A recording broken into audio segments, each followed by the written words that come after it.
দর্শক আমরা প্রতিটি পাতায় পাতায় আমাদের স্যার ডেগুলিকে হাইলাইট করে আমাদের ক্যালেন্ডারটি করা হয়েছে। এটি শুধুমাত্র স্বাস্থ্য বিষয়ক যারা কাজ করেন, চিকিৎসা বিষয়ক যারা, বিশেষত আমি ডক্টর স্যারদের জন্য এটি আমরা তৈরি করেছি। ডক্টর টিভির পক্ষ থেকে আমি স্যারকে শুভেচ্ছা উপহারটি তুলে দিচ্ছি। Sir please. ধন্যবাদ আপনাকে। আমি নিজেই বলছি এপ্রিলের 7ই এপ্রিল বিশ্ব স্বাস্থ্য দিবস। জি স্যার। সেখানে আমি দেখছি যে 17 এপ্রিল ওয়ার্ল্ড হিমোফিলিয়া ডে, এমনটা আলাদাভাবে রং করে চিহ্নিত করা চমৎকার হয়েছে। এটা আমি আগে কখনো এরকম দেখিনি। প্রিয় দর্শক, আমরা স্যারকে আমাদের ডক্টর টিভির পক্ষ থেকে নববর্ষের শুভেচ্ছা উপহার প্রদান করছি। সেই সাথে স্যার একটু মন্তব্য করবেন যে স্যার আমাদের এই যে 2025 সালের সুস্বাস্থ্যে সুন্দর স্বদেশ এই স্লোগান নিয়ে ডক্টর টিভি এগিয়ে যাচ্ছে, আমাদের হেলথ ডে বেসড এই ক্যালেন্ডার কেমন হয়েছে?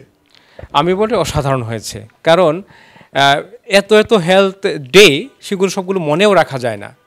যেমন ধরেন ওয়ার্ল্ড এইডস ডে, বিশ্ব যক্ষ্মা দিবস, তারপর haemophilia day, world lung day, বা অ্যাজমা ডে, এইগুলো কিন্তু আমাদের সবগুলো মনে রাখা সম্ভব হয় না কাজের চাপে। তো এই ক্যালেন্ডার যদি সামনে থাকে তাহলে ওই অনুযায়ী আমাদের পরিকল্পনা সাজানো যায়।